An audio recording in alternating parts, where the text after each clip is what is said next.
Guys, real talk tayo ha. Alam mo guys, sa totoo lang guys, galit na galit po ako sa mga taong nagbibigay ng star po sa akin.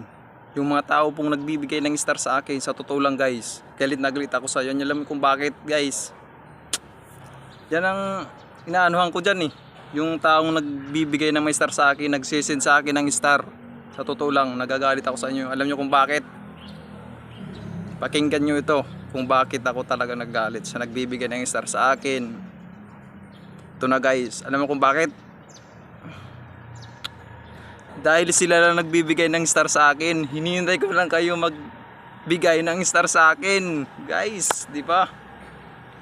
Kaya galit ako sa nagbibigay ng star. Kaya yung hindi pa nagbibigay ng star, hindi ako galit sa inyo guys. It's a prank. Joke lang.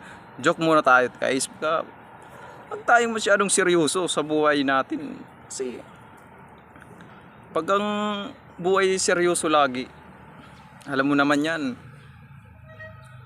ang kasunod yan.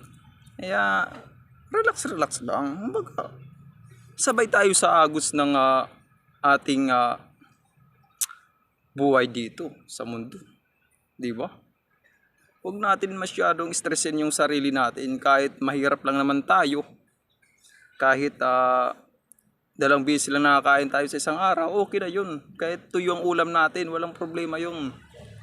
Importante masaya tayo dito sa mundo. Kaya guys, alam mo na. Sa mga bashers dyan, shout out sa inyo. I love you. Guys, sa tulang guys, sa tulang ako. Kahit simple lang ang buhay ko dito sa mundo, masayang masaya na ako. Kontento na ako sa buhay ko. Mapasaya ko lang ang sarili ko at ibang tao. Masayang masaya na ako dahil sa totoo lang guys, pag nakakapost ako ng video sa social media, kahit pabiro man na medyo seryoso na kunwari,